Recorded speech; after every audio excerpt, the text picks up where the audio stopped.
बिस्मिल्लाहिर्रहमानिर्रहीम। आज के इस वीडियो लेक्चर के अंदर हम मैट्रिक्स का इन्वर्स निकालेंगे, लेकिन अभी हम जो मेथड यूज़ करेंगे वो एडजॉइंट मेथड को यूज़ करेंगे।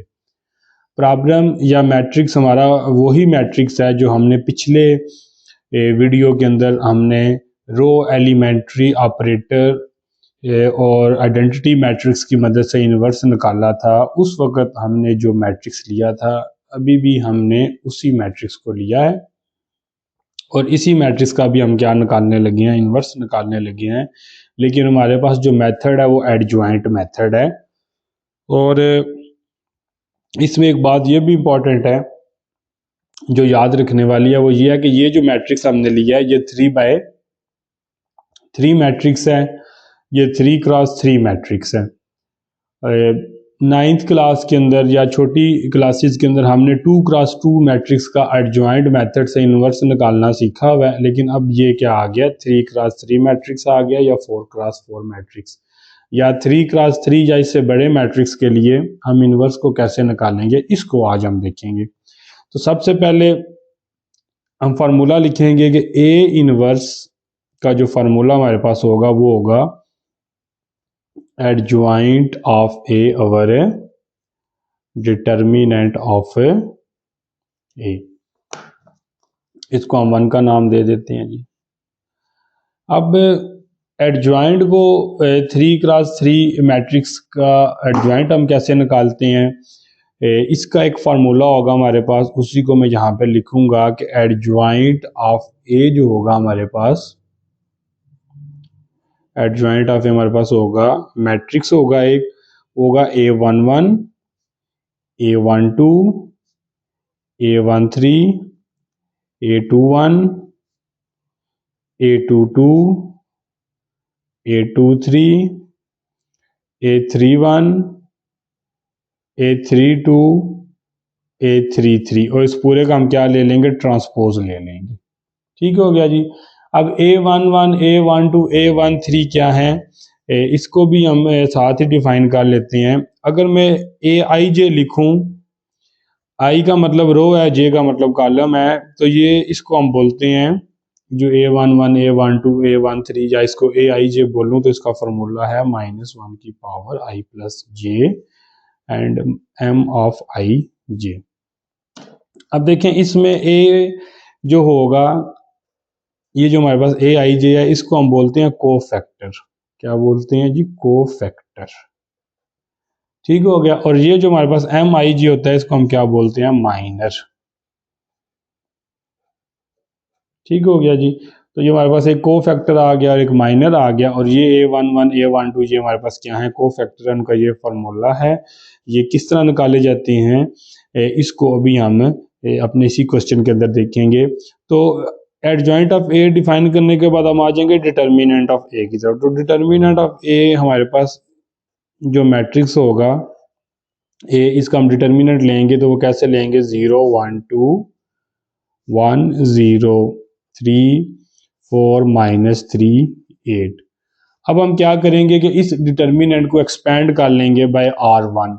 आप इसे R1 से भी एक्सपेंड कर सकते हैं, आप इसे C1 से भी एक्सपेंड कर सकते हैं। तो मैं इसे R1 से एक्सपेंड करूंगा तो 0 आ जाएगा पहला एलिमेंट हमारे पास। 0 वाली रो और 0 वाले कॉलम को डिलीट करेंगे तो बच जाएगा 0 3 -3 एंड 8। फिर हमारे पास -1 आ जाएगा। इस रो और इस कॉलम को डिलीट करेंगे तो आ जाएगा 1 3 4 8।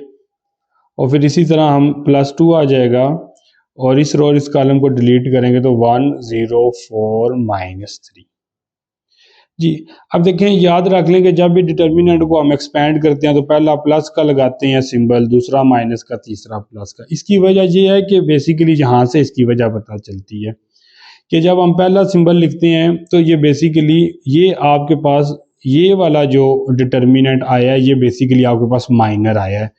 और अगर आप -1 की पावर 1 + 1, अब देखें 0 के साथ क्या आएगा, -1 की पावर 1 + 1, तो -1 की पावर 2 ये प्लस हो जाता है, तो इसीलिए इधर प्लस हमने लगाया है।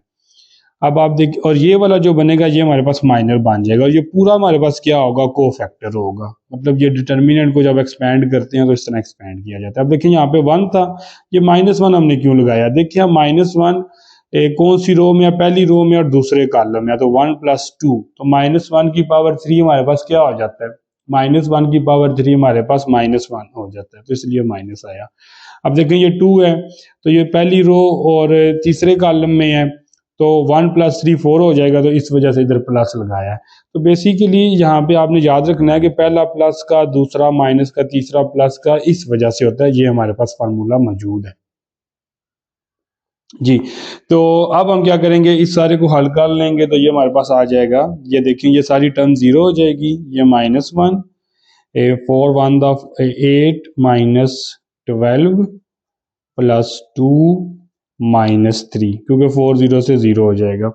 तो अब आप इस सारे को हल कर लें, तो ये -4 आ गया, सॉरी ये 4 आ गया, ये -6 आ गया, तो आपके पास आंसर क्या आ जाएगा, -2 आ जाएगा।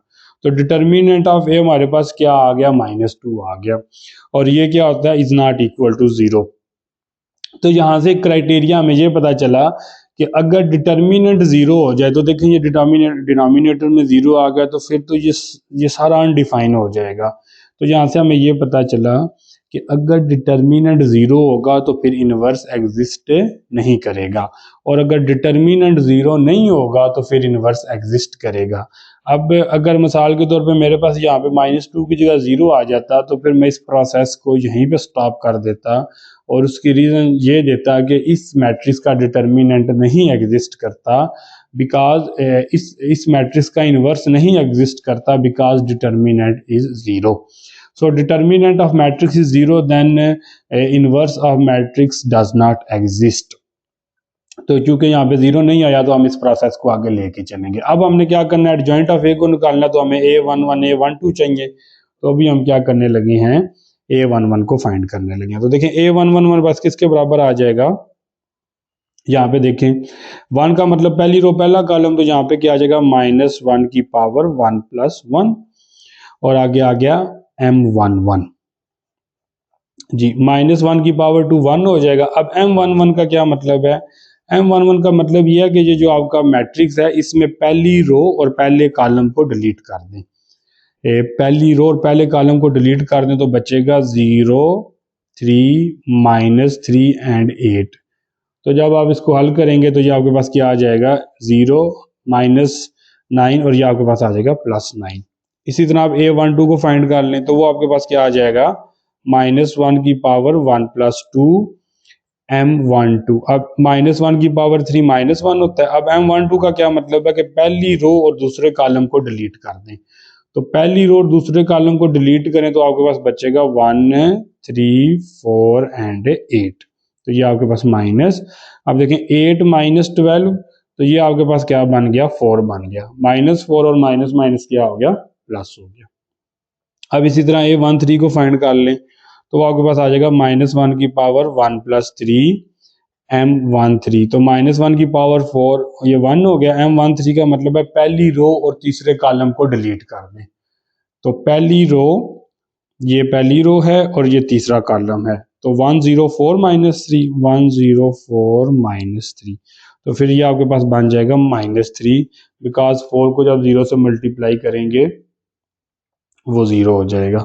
इसी तरह अब आपने क्या निकालना है, A13 भी निकाल लिया, फिर अब आपके पास A21 आएगा। तो A21 क्या होगा, -1 की पावर 2 + 1 M21। अब -1 की पावर 3 -1 M21 का क्या मतलब है, दूसरी रो और पहले कॉलम को डिलीट कर दें। ये दूसरी रो है, ये पहला कॉलम है, तो 1 2 -3 और 8 आ जाएगा आपके पास। और ये आपके पास आएगा, इसको जब आप हल कर लेंगे तो -14 आ जाएगा। इसी तरह A22 को -1 की पावर 2 + 2 M22। अब देखिए -1 की पावर 4 1 हो गया। M22 का क्या मतलब है, दूसरी रो और दूसरे कॉलम को डिलीट कर दें, दूसरी रो और दूसरे कॉलम को डिलीट किया, तो आ गया 0 2 4 एंड 8। तो ये 8 0, तो ये आपके पास बन जाएगा -8 बन जाएगा। इसी तरह अब आपने क्या करना है, A23 को फाइंड करना है।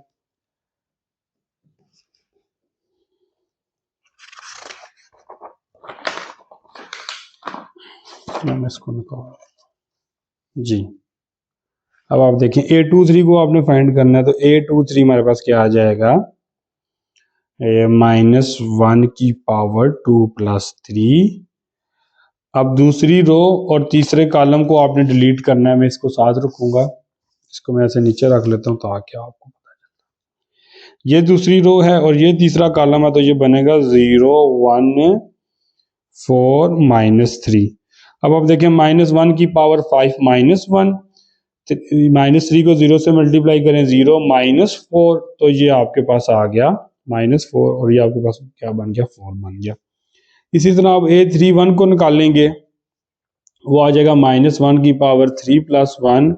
अब तीसरी रो और पहले कॉलम को डिलीट करना है, ये आपकी थर्ड रो है, ये आपका पहला कॉलम है 1 2 0 3, तो 1 2 0 3 आपके पास आ जाएगा, -1 की पावर 4 + 1 और ये आपके पास क्या बन गया, 3 आ गया। अब इसी तरह A32 को निकाल लेंगे हम, तो वो आएगा -1 की पावर 3 + 2। अब तीसरी रो को छोड़ दें और दूसरे कॉलम को छोड़ दें, तो ये बन जाएगा 0 2 1 एंड 3। यहाँ पे माइनस आ गया, 3 0 और -2, तो ये आपके पास क्या बन जाएगा, 2 बन जाएगा। इसी तरह आप A33 को फाइंड करें, -1 3 + 3। अब देखिए यहाँ पे तीसरी रो और तीसरे कॉलम को छोड़ना है, ये तीसरी रो है, ये तीसरा कॉलम है, तो 0 1 1 0, तो ये आपके पास क्या बन जाएगा, 0 1 एंड 1 0। तो -1 की पावर 6 प्लस हो गया, ये 0 और ये -1 हमारे पास क्या हो गया, बच गया। अब हमने क्या करना है, इसको मैं थोड़ा साइड पे कर लेता हूँ। अब हमने क्या करना है, एडजॉइंट का फार्मूला लगा लेना यहाँ पे। तो एडजॉइंट ऑफ ए का क्या फार्मूला था कि इन सब का आपने क्या ले लेना है, ट्रांसपोज ले लेना है। तो सबसे पहले A11 की एंट्री करें। A11 हमारे पास 9 आया था, ये मैं इधर साथ में रख भी लेता हूँ। A11 हमारे पास क्या आया था, 9। A12 हमारे पास 4, A13 हमारे पास -3, इसी तरह A21 -14, A22 -8, इसी तरह A23 4 है, A31 3 है, A32 2 है और A33 क्या है हमारे पास, -1 आ गया आपके पास। 9 4 -3 -14 -8 4 3 2 -1। अब आप इसका जब ट्रांसपोज लेंगे तो आपके पास क्या बन जाएगा, आपके पास बन जाएगा, रो को कॉलम में चेंज करेंगे तो 9 4 -3 -14 -8 4 3 2 -1। तो ये हमारे पास क्या बन गया, एडजॉइंट ऑफ ए जी। तो अब यहाँ पे आ जाए आप कि ए इनवर्स की डेफिनेशन क्या है, एडजॉइंट ऑफ ए और determinant of a. Determinant of a हमारे पास -2 आया था और एडजॉइंट ऑफ ए हमने निकाल लिया है, तो फिर यहाँ से ए इनवर्स हमारे पास क्या निकल आएगा, adjoint of a over determinant of a. तो देखिए डिटर्मिनेंट ऑफ ए तो हमारे पास -2 था, उसको मैं ऐसे नीचे लिख लेता हूँ, और एडजॉइंट ऑफ ए हमारे पास ये वाली सारा मैट्रिक्स आ गया, ये वाला मैट्रिक्स आ गया। अब देखिए ये -2 है, तो -2 तमाम एलिमेंट के साथ डिवाइड हो जाएगा, तो यहाँ पे आप तमाम एलिमेंट्स के साथ डिवाइड करें इसे, ये क्या बन जाएगा, -9/2 7 -3/2 -2 4 -1 3/2 -2 एंड 1/2। तो देख लें कि ये हमारे पास क्या निकल आया, इनवर्स निकल आया है। और इसी तरह अगर मैं आपको कल जो हमने मैट्रिक्स, यही मैट्रिक्स लिया था और हमने आइडेंटिटी और रो एलिमेंट्री ऑपरेटर से इसका इन्वर्स निकाला था, वो इन्वर्स मेरे पास ये मौजूद है। देखिए -9/2 7 -3/2 सेम रो, -2 4 -1 3/2 -2 1/2। तो ये कल वाला है, जो कल वाला हमने रो एलिमेंट्री ऑपरेटर से इन्वर्स निकाला, और ये एडजॉइंट मेथड से हमने इन्वर्स निकाला।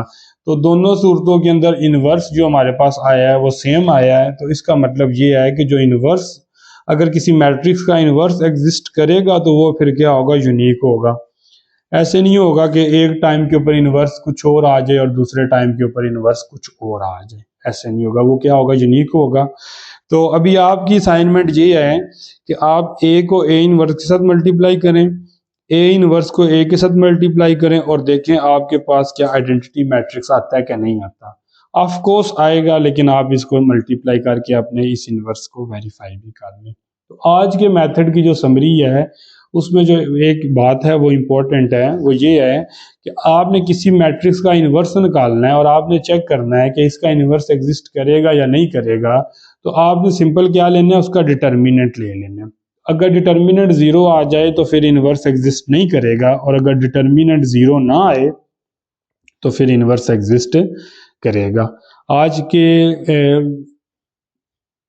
के लेक्चर में इतना ही।